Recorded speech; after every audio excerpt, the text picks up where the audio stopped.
Goeiedag en baie welkom by Tabernadei se aanlyn diens. Ons is al in week 4 van ons reeks dat ons is gemaak om God te aanbid. En vandag se tema is eintlik so half vreemd, maar jy gaan uiteindelik hoor wat ek bedoel daarmee. As ek sê Jesus is die perfekte aanbiddingsleier. Ons gebruik in kerke die term worship leader, maar Jesus is die ultimate. Hy is die een na wie ons kan opkyk. Nou, deur hierdie reeks het ons gesien hoe God die mens geskep het om hom te aanbid. Ons het ook gesien hoe sonde daardie verhouding gebreek het en van ons eintlik stikkende aanbidders gemaak het. Maar God het 'n plan gemaak om ons weer te herstel. Laasweek het ons gepraat oor die simboliek van die Ou Testament tabernakel en tempel en hoe hierdie simboliek in Jesus vervul word. In die Nuwe Testament gebeur daar iets ongelooflik. God self kom aarde toe in die persoon van Jesus Christus. En as ons sê, ons is gemaak vir aanbidding, is die mens Jesus, toe hy op aarde was hy mos net 'n mens, die volmaakte aanbiddingsleier. Jesus kom wys vir ons hoe om te aanbid, wat dit beteken. Meer nog, hy maak aanbidding vir jou en my moontlik. Deur sy lewe, sy dood, sy opstanding, kom daar herstel. Hy kom herstel die verhouding tussen God en die mens. Deur die uitstorting van die Heilige Gees op Pinksterdag en in jou en my lewe bemagtig hy ons om aanbidding na 'n volgende vlak toe te neem. Die hemel en die aarde kom by mekaar, God en mens, aanbidders en die een wat alleen waardig is om aanbid te word, wat hierdie aanbidding verdien, kom by mekaar uit. So ek wil 'n paar aanmerkings maak oor Jesus wat die perfekte aanbiddingsleier is. Nommer 1, Jesus kom bou 'n brug tussen God en mens. In die tuin van Eden was daar gemeenskap tussen God en die mens. Maar sonde bring 'n afstand, ons weet dit. In die tabernakel en die tempel skei daar 'n dik gordyn die mens van die allerheiligste. En daardie gordyn het gesê eintlik iets soos tot hier toe en nie verder nie. Hier is ons nou 'n no entry sign opgewees. Maar toe Jesus aan die kruis sterf, het daardie gordyn van bo tot onder geskeur, sê onder andere Matteus 27 vir ons. En daardie handeling was God se manier om te sê, die deur is nou oop, kom nader. Waar die gordyn gesê het tot hier toe en nie verder nie, toe die gordyn skeur, sê God, jy kan maar nader kom. Jesus het met sy bloed 'n brug gebou, waar sonde vroeër 'n kloof veroorsaak het.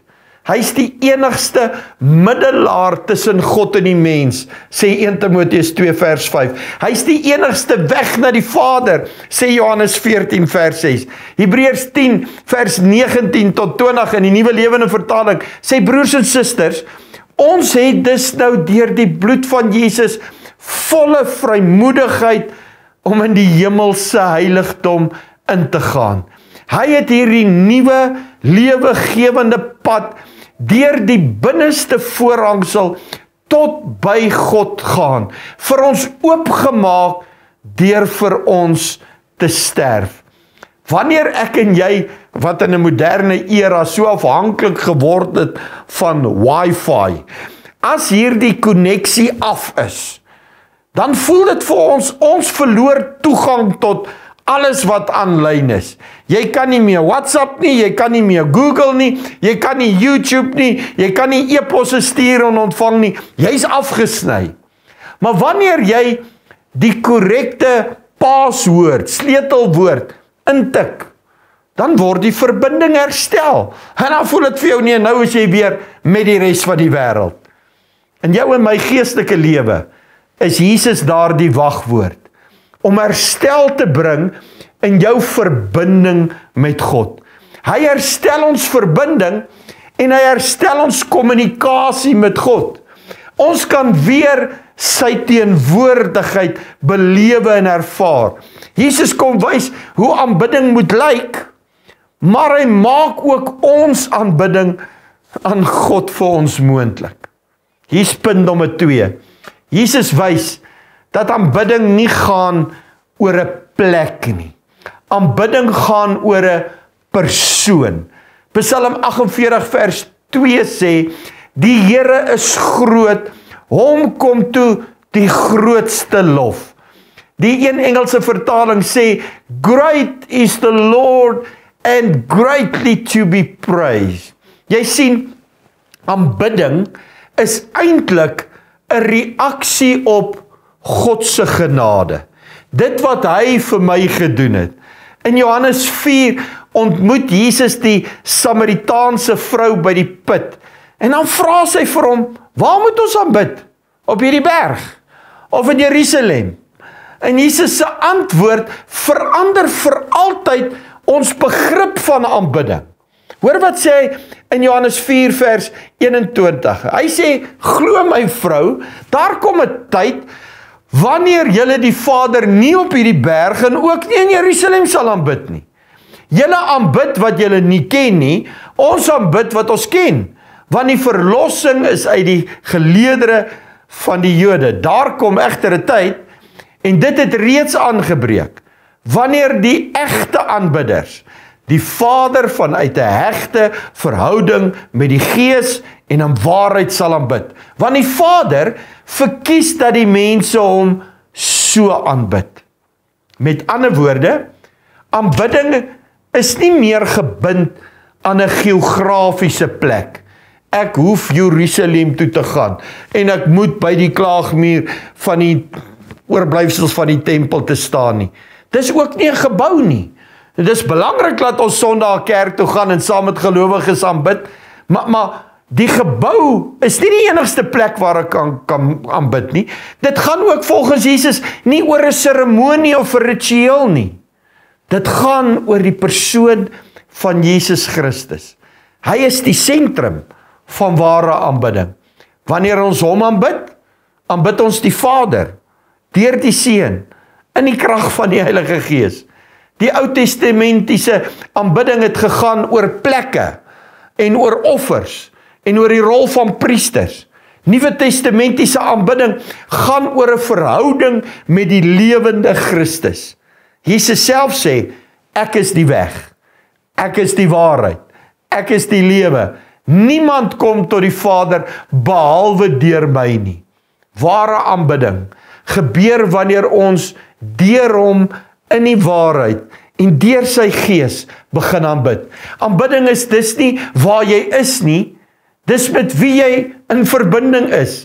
Die plek, jou kamer, jou binnekamer, jou kar, jou tuin, die wildreservaat, jou kerkgebou, dis nie meer die fokus nie.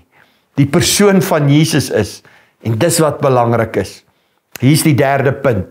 Jesus gee ons die vrymoedigheid om te aanbid. Hebreërs 4:16 sê, kom ons gaan dan met volle vrymoedigheid na die troon van ons genadige God. Sonder Christus is ons aanbidding leeg en ontoereikend. Met Christus word dit lewendig, kragtig en aanneemlik vir God.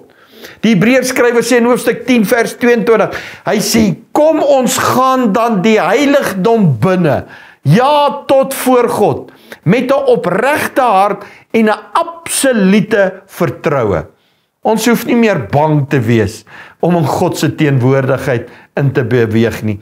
Ons hoef nie meer skuldig en onwaardig te voel nie. Deur Christus is ons vry, vergewe, rein. Ons is aanvaarbaar voor God. Wanneer ons aanbid, kom ons nie in onsekerheid nie. Ons kom met selfvertroue. Ons aanbid nie uit plig of uit skuldgevoel nie. Ons aanbid uit dankbaarheid vir sy genade. Aanbidding is nie meer 'n seremonie nie. Dit word deel van 'n lewende verhouding met hom, van my elke dag se bestaan. Dit is nie 'n ritueel nie.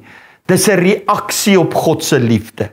Jesus lei ons in hierdie aanbidding, want hy is self die voorbeeld en die middelaar van aanbidding. Hy het die voorbeeld kom stel oor hoe God aanbid moet word, toe hy sy lewe neergelê het, en in die fynste detail gehoorsaam was aan wat die Vader van hom verwag het, hoe hy die Vader geëer en respekteer het.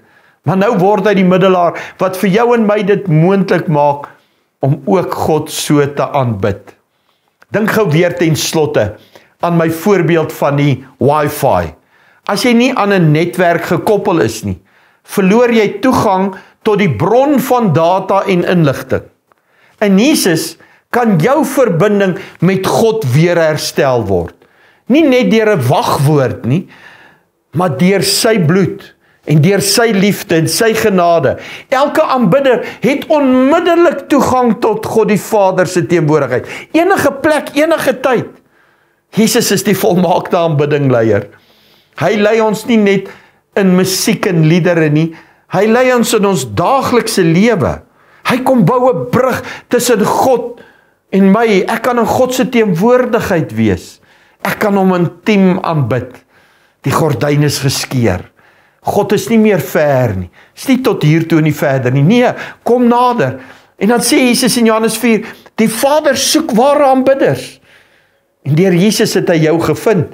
Jy kan 'n ware aanbidder wees. Elke week gee ons so 'n bietjie praktiese toepassing. Hier's nommer 1. Fokus alle aanbidding op God, nie op vorms nie. Dis nie die hoe en die wat ons doen nie. God moet die fokuspunt wees. Aanbidding gaan nie oor ons musiekstyle, is dit modern of tradisioneel nie. Dit gaan nie oor tradisies en jou voorkeur nie. Dit gaan oor God. Elke lied, elke gebed, elke oomblik van lof moet op Jesus fokus. Nommer 2, aanbid in gees en in waarheid. Met in gees bedoel ons met 'n hart wat deur die Heilige Gees gelei word. In waarheid bedoel ons met 'n lewe wat ooreenstem met dit wat jy sing of preek. Ware aanbidding vra eerlikheid en integriteit, nie net emosie nie. En nommer 3, leef as 'n aanbidder. Jou hele lewe is nou aanbidding. Jou werk, jou gesin, jou woorde. Jesus het die koneksie herstel, sodat elke oomblik 'n plek van aanbidding kan wees. Kom ons bid saam. Jesus, dankie dat U aarde toe gekom het, om vir ons die voorbeeld te stel van hoe God aanbid moet word. Maar nie net dit nie. U het gesterwe, sodat die voorhangsel kon skeur, en nie soos in die Ou Testament, net 'n hoëpriester eenmal 'n jaar kan toegang hê nie. Ek kan enige tyd, enige dag, enige plek in God se teenwoordigheid inkom. Dis wat ek as mens wil doen, en ek bid dat dit so sal wees vir elkeen wat hierna kyk en luister, dat ons sal tyd maak elke dag, elke oomblik, om in God se teenwoordigheid te wees. Dankie dat U dit vir ons moontlik gemaak het. Ons eer U, ons aanbid U. U is 'n goeie God. Amen.